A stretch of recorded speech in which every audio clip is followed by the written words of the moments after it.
You are listening to the Redfield Arts Revue. Brought to you by MarkRedfieldArt.com. Here's what just a few of today's art lovers are saying. You're so ugly you could be a modern art masterpiece. Crap. Crap, crap. Ah. Now that's good work.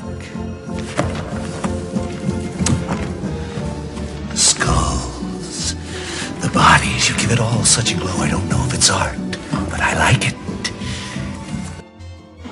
Teacher, there was a painter. He could paint an entire apartment in one afternoon, 2 coats! So don't forget, MarkRedfieldArt.com. Cartoons for people.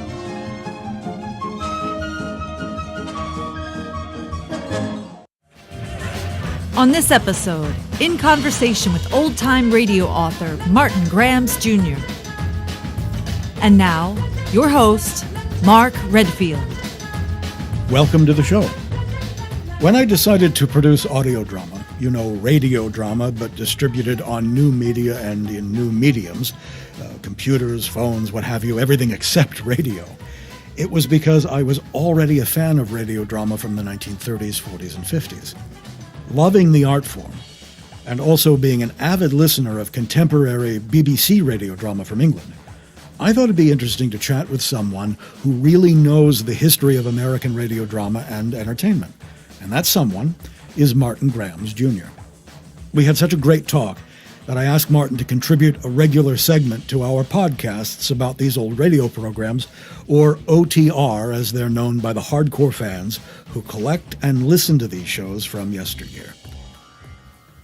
Martin, we both love old-time radio, and we love radio drama, and I think that we kind of are two sides of the same coin in a weird sort of way. I took a path where I'm creating radio drama now, and it's kind of crazy to do, where in America, young people and a lot of people don't even know what that is. When I say the words audio drama, people say to me, well, what is that? Is that like a podcast? And you come at it, you're a historian, and you've written, I think now, 20, 30 books about radio drama and other things too, retro television and that kind of thing.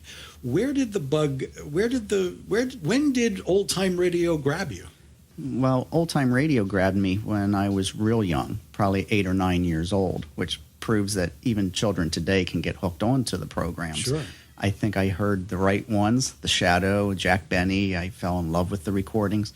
They were Christmas gifts, commercial audio cassettes sold in the stores. Yeah.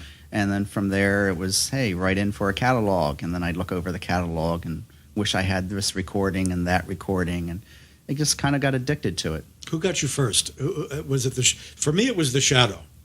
And I'm going to date myself now because I'm a little bit older than you are. And in the early mid-'70s, there was an AM station that one night a week, 5 nights a week, ran an old-time radio thing.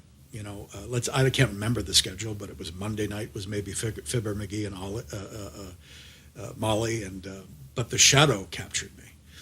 And coincidentally, at the same time, and I remember the year now, I think it was 1974, my dad came home and he gave me a bunch of comic books he had bought. And oddly enough, to my little child brain, one of the comic books was an Abbott and Costello. And I kind of already knew that they were kind of retro even then, because I was seeing a lot of things on TV then. W.C. Fields and the Three Stooges were syndicated and that kind of thing. And the other was The Shadow, which was drawn by Michael Kaluta, who, oddly enough, and this is how the world changes, is a Facebook friend. And I find that really kind of weird. So I fell in love with the whole thing of The Shadow. So for me, I think the one radio drama that got me was The Shadow. Which one got you? I would say it was a combination. Of the 6, the 3 I loved the most was The Lone Ranger, Amos and Andy, and The Shadow. And ironically, I think The Shadow was the one I loved the most. Yeah. And also amusingly, it wasn't not until the 3rd episode that I listened to that I realized he was invisible. I kept thinking he was hiding because the villains are shooting out and they can't find him and he's laughing. And I realized, the visual element of him with the hawk nose and the slouch hat and the cape, he's not really there. He's invisible. He's hypnotizing them. Right. It wasn't not until the third episode it dawned on me, and then I'm still learning more about the show as it went along. Yeah. Is there a favorite actor, a shadow actor that you like? Or I think they all did their job very well. Yeah. I often am more on the scripts than the actors in many cases. The Orson Welles episodes are far more pulp style, where you have mad bombers who are using the subways and sticking bombs under cars from manholes and Right. fun stuff. And then you get to the Bill Johnstone, where you have mad scientists, and even one about time travel, and you're like, this is different. And I like the stories. I find by the time you get to Brett Morrison, which is the mid-40s, they become more repetition, spooky mysteries. Right. But never, unless it's a lunatic escape from an asylum, there really is no bloodthirsty dead bodies coming to life and real witches and warlocks. And it ruins the kind of the fun. But those are the time period of the atmosphere. So I like the earlier ones better. Yeah, that's why I would love to get a chance to do some original new shadow scripts, because fans of old-time radio will say that, a lot of the shadow hooks them, but there are other series that have deeper scripts and better scripts, more adult scripts, or more interesting and thrilling scripts. When did you decide to become? What was the first book you wrote? When did you decide to become a historian and write about old-time radio? And what was the subject? My first book was about the radio show Suspense. And it started out as a high school report. And I learned a life lesson. She said, you need to write a 4-page report on something you love and do some research. And I gave her a 40-page report because I was all into researching about Suspense. And I got an E on it because you she asked basically for turned into an outline for a book. Yes, and yeah, correct. And she gave me an E on it because she flunked me. She said I asked for a 4-page, not 40-page. Right. So in the future, don't give them more than they asked for. That's funny. And so I figured if I spent all that time doing it, and I might as well just expand that and getting logs that other people had done and realizing there was conflicting material. I said, well, there's only one way to figure out where to correct the mistakes is to contact the archives that have the scripts. And I did not realize at the time it was a 500-page book with the whole history, interviews with cast and crew, and so on. I did not know that at that time in the hobby, the only thing people did was a broadcast log, not an episode guide, which is simply a log, a title, episode number, air date, maybe a celebrity, and it's a list. Right. And they were all spiral bound. And here I did a 500-page book. So naturally, now looking back, I know what people meant by what's your next book, what's your next book. And to be honest, the property my house is sitting on was paid for just by the first book alone. That's fantastic. And that's when I'm like 20 years old, and I realized I think I found my calling. But a fun calling where I could enjoy the hobby, I could listen to them, and in a sense, I'm getting paid to do that. Absolutely. And I love research, too. I have to put limits on myself to stop research. I mean, working on the Houdini script and all of those projects, and I just love the time periods I pick and that kind of thing, and I say, I've got to then stop researching or I'll never write something. But you, as a historian, it's constant research, and you've got to love that. I mean, correct. And where do you go to research something like Suspense or?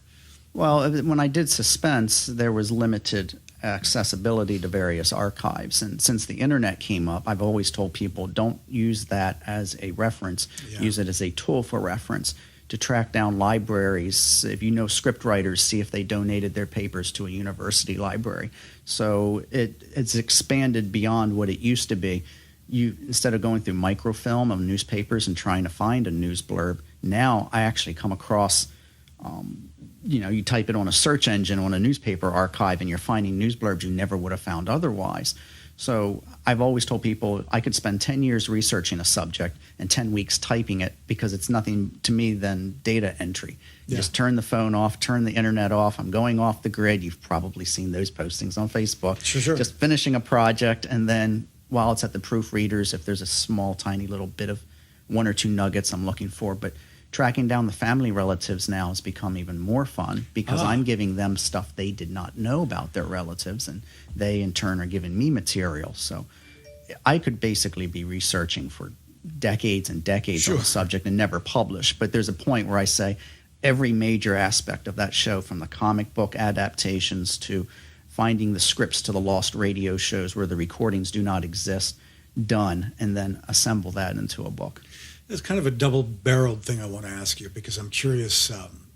I've not read everything. I mean, you've got over 30 books now, yeah? Correct. So I haven't read nearly everything. I'm still going through your catalog. And but if someone, what book of yours would you recommend to somebody who's just getting into the hobby of listening to radio drama, old-time radio? And which of your children are you most proud of? Is it the same book, or what would you say? Well, I guess I follow the Ray Bradbury adage that if you look back at your earliest efforts, you see room for improvement. So I look down upon many of my earlier ones. Right. Though in defense, 2 of them I looked at last week and went, it's not as bad as I thought it was. As a primer, the top 100 classic radio shows is a nice coffee table book, and it gives you a quick summary of what the show was, why there's a difference between the Hollywood and New York productions, and then some little bits of trivia that you would actually not know, or a particular recording or two in that series to seek out. So it's a good primer to start with. That's great. And What's it called again? The top 100 classic radio shows. I co-wrote it with Carl Amari. Yeah. And then after that, I always suggest to people, if you fall in love with a particular program, then you get a book that's generalized or central on that one program. Like if you like The Shadow, you get a book on the radio Shadow. Yeah. But as a primer, that's probably the start. It's pretty amazing to me. I mean, there's so many little fascinating things. I mean, today, the audio dramas that we're making are all, I mean, I've done some live, which are fun. We did an adaptation of Poe's Cask of Amontillado with John Aston before a live audience, and that's kind of fun, and I think it's fun for the listener to hear audience laughter at things. But all of it is studio produced, and you just touched on something that I find fascinating about, radio when it was a viable commercial medium to do radio drama, and that is that they were producing the same show with 2 different casts. In New York, on the East Coast, and then in Hollywood on the West Coast, and those differences. I mean, there's all kinds of technical things like that I find fascinating. And I've stolen the piece of trivia that I find fascinating, and I hope it's true. The thing about Orson Welles taking an ambulance from one studio in New York to another to make airtime because they were going out live. And he often told the story on, back in the day on talk shows like Merv Griffin and that kind of thing, and it would change it slightly, where he would rush into a room, be handed a script cold for the first time, and be the old Chinese doctor. And I've actually stolen that idea that a hero of mine in a piece of fiction I wrote got through town in an ambulance. But I love all of those kinds of things, what would you say? Because I think those things are fascinating to people who come to it new. What would you recommend to somebody who's young? What show, for instance, would you say this might be something that might catch your fancy? Because not everybody's ear is attuned to audio drama. Correct. And I've often, when I notice young people are interested into it, I find that you cannot force them into the field of old-time radio. I generally will give them the best episodes of each series. So if you're listening to Suspense, I would give them Sorry, Wrong Number, Return to Dust. Yeah. The ones that I guarantee in 10 minutes, they're hooked. Exactly. And then from there, they want to hear more. I learned that from my sister, because when I lived with my parents, I'd be on the back porch, and in the summer, in the evening after my job, I'd be spending the evening listening to radio shows. And one day my sister came over and says, "Do you have any of those Boston Blackie and The Shadow?" She had apparently over time listened to enough that she got hooked on them, and she wanted to listen to those. Right. And so I lent her the ones I had. But it's just a matter of flavor. I love Night Beat, Quiet Please, Mercury Theater on the Air, and Broadway is my beat.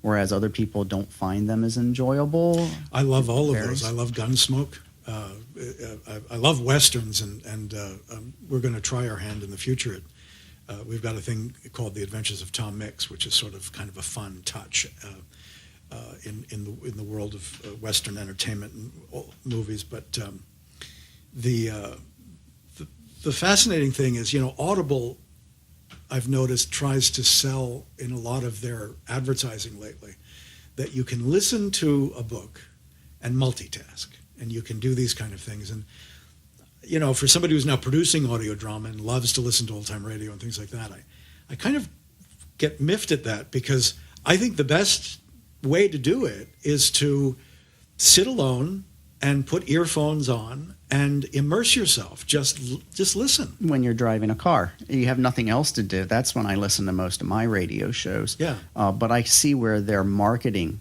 aspect is coming into play, which is a brilliant effort. I go to the treadmill like 3 times a week at the gym, and I tend to, with my earbuds, I listen to Blinkist, which is taking a book and summarizing all the bullet points in 20 minutes. So I'll listen to the audio version while I'm on the treadmill. Yeah. So I listen to, basically I'm reading 3 books a week, nonfiction books, of course, but I see what they're saying is you can multitask and listen to. As you mentioned with the networks, now that they closed down by the late 50s and radio drama kind of collapsed, with today's medium of the internet, young kids do listen to podcasts quite a lot. Yeah. And so I always believed that if you were going to create a website that markets old-time radio to youngsters and put up, say, the 2 or 3 best of each particular show, and then followed links and a quick summary, much like what we did for the Coffee Table book, the rule of thumb is, and that was the only reason we never did this a couple of years ago, how do you market that to a generation that's listening to podcasts? Because I was sitting at Janie's house, and here's her little girl, probably 10, 11 years old, and I said, what are you listening to? And she said, podcast. One of the kids at school does it. And I realized even high school or middle school kids are doing it, and that's when it dawned on me, how do you market to them to get them hooked? And all you have to do is just have one website, 50 different shows, an episode or 2 of each, and they will get hooked and progress from there. I think you do need variety. It's been interesting my entire life as I've made movies and now doing audiobooks and things like that.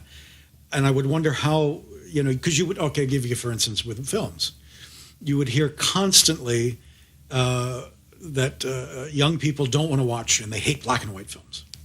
And yet, coming up through the 80s, in the high point of music videos, how many were done by big stars in black and white? And to this day, they'll play in the black and they'll get watched. This doesn't seem to be the real problem. Is it the subject matter, or are there other things? It's the same thing, with podcasts today and young people. And I think there is a way to reach them. And the other thing that I find fascinating is that, again, I don't care what age you are, a lot of people don't get the whole audio radio drama thing. In England, in Great Britain, they still have the BBC. There are still people making a living writing and recording and producing audio drama, and they're doing incredible things. There's one of my favorite things, the ongoing series of adaptations of James Bond novels that have some big stars in them, and they're very well produced and they're very nice. And thanks to the internet, Americans can listen to them too. It's not entirely a lost cause. I wanted to ask you, there's another thing we kind of had weirdly in common, and I've always been wondered why have you never really gravitated toward any kind of performance? Because your dad, if I'm not mistaken, was a magician. Yes, he still is. He He's tinkers around with it. Yeah. I think it's in your blood, even though if you retire from that business, it's never, out of your bloodstream all the way. I'm not much of the performer. I prefer to stay off the side. Right. It's like you go to a convention and they're filming some segments for a documentary about old-time radio, and generally it depends on what they're looking for. It depends on whether I say yes or no, because I don't want to be in front of a camera just talking about old-time radio in general, unless they're saying, well, we're looking for some aspects of War of the Worlds panic broadcast that's not in the books, and then I would give them some bullet points that, regardless of the questions, when they're done, I'd say, okay, well, let me give you some comments and you can insert them. And I often find when those documentaries are done, it's those comments I added that they ended up using. Right. Because they had generic questions and they didn't realize aspects that they thought, this is good, it'll educate. So I prefer to stay out of the limelight and just be content, do my books. And I get it. And this is why I said at the beginning that we're kind of like two sides of the same coin. One side is a performance side, and the other side is a historian, archival side. And a preservation side. Preservation, which is incredibly important, I think. Last week I finished an article on the radio program Halls of Ivy with Ronald Coleman and Benita Coleman. Very, very well done show. And there's about 15 episodes that do not exist in recorded form. So I read all the radio scripts in a day. That took a whole day.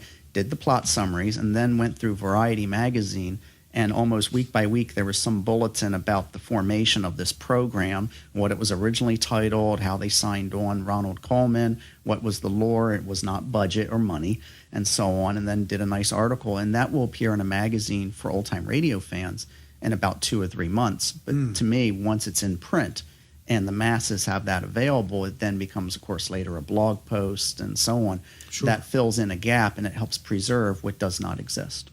How big is the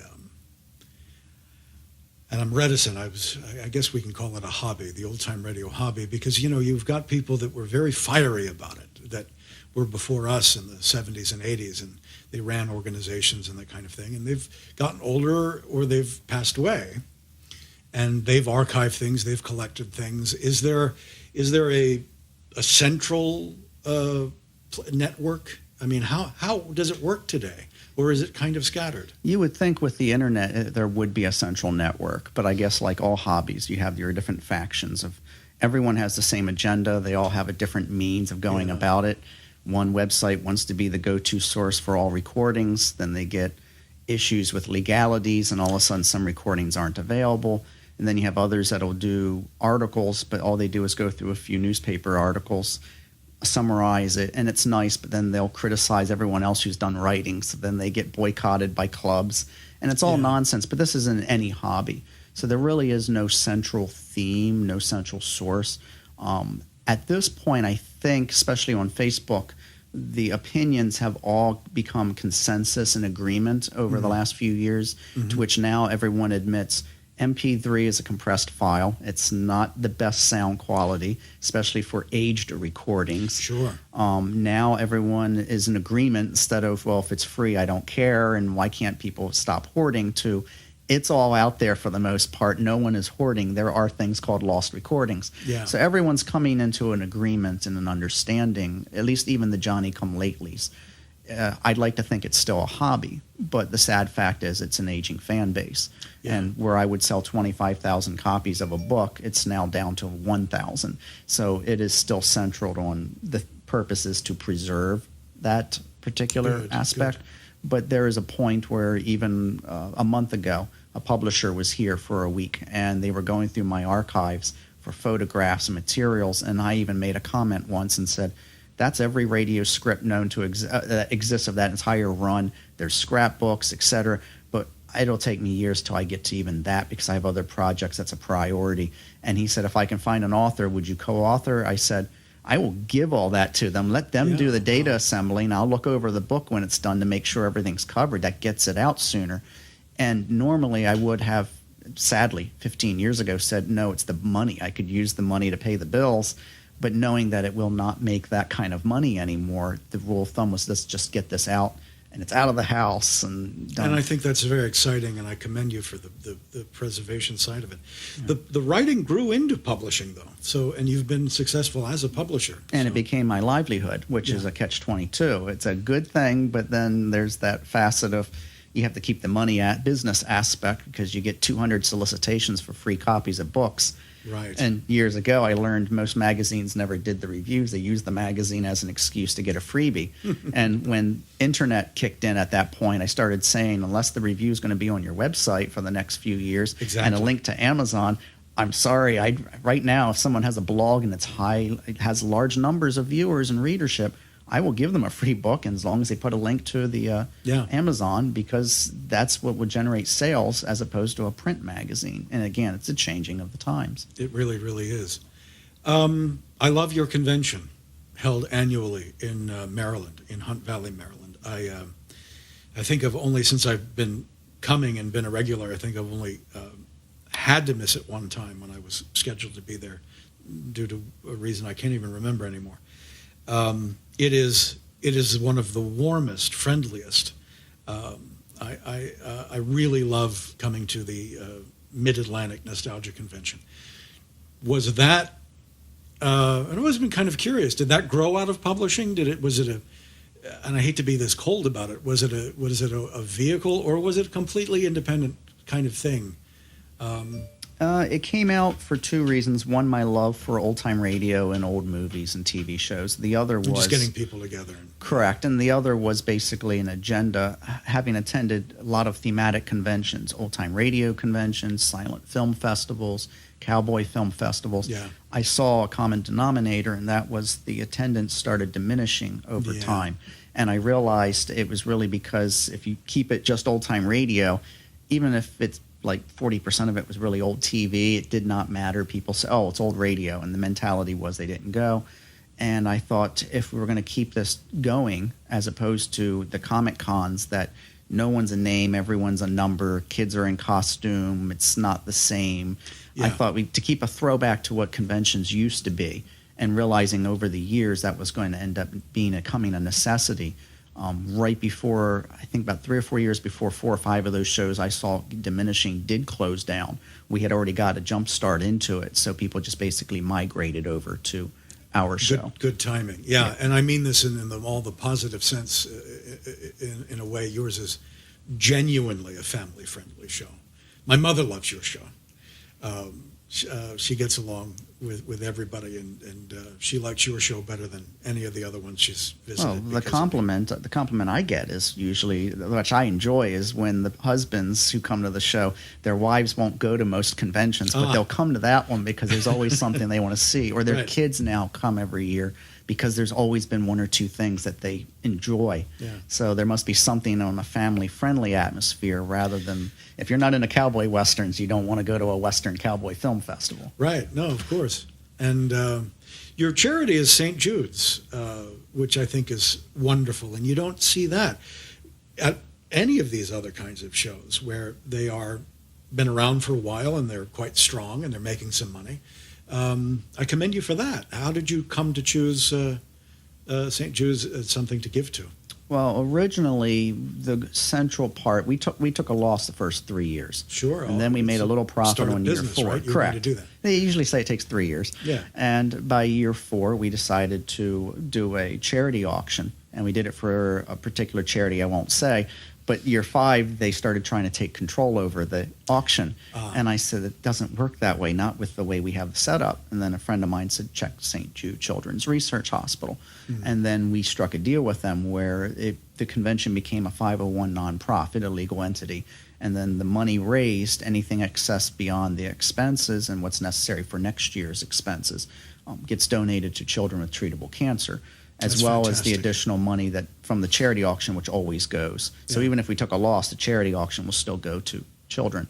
But that way, even the staff knows we're not doing this for a profit. This is a hobby. It's a fun task. And yeah, it's jobs, but still. Look, let's, don't anybody be fooled. Running a convention is really hard work. It is. So I remember somebody asked me once, said, "Look like you lost weight at the show," and they said, "Any tips?" Because I could use to lose some weight myself, and I said, "Run a convention." Yeah, you are always literally running a convention. You're always on your feet, and there's always a minor fire to put out. But like any good party, they kind of throw themselves in a way, and it really is about everybody from the top end, from the celebrities and the guests you bring in to the regular vendors that you have, to all of that. It makes for just a really nice mix, and I really enjoy it. So more power to you and success in the future for all that. Look, it was great chatting with you. And if we don't chat again soon, then I'll look forward to seeing you at the next show. Likewise. Thank you. You're welcome. Thank you for listening to the Redfield Arts Review. Please come back again for our next show. The Redfield Arts Review and the original content of this program is copyright the Mark Redfield Company. Shopping for Explosives by Coconut Monkey Rocket, licensed under Attribution Non-Commercial International License. All other content used by permission of the respective rights holders or used for educational and informational purposes. This episode of the Redfield Arts Review has been brought to you by... Hello, this is Caroline Monroe. And I'm Martine Beswick. And we're here to tell you about this wonderful and exciting new project that we've both been involved with. It's called Sinbad and the Pirate Princess. And it's a movie for your ear. Baghdad. The great city and its citizens are celebrating. And now, as I am a river to my people, You must kill her, my handsome and still skeptical Captain Sinbad. The only good pirate is a dead one. Brace yourself, Captain Bula! The pirates are upon us! Their ship comes alongside us! I shall not rest until all of Badra's ships are burnt. You remind me of only one other swordsman with such skill. Who? Me! What is that in that vial? This? Simply the blood of a siren mixed into a potion that I now drink. Look! Look! She changes, Captain! For you and the people of Zelos, I have complete faith in Sinbad. He is the very man you need.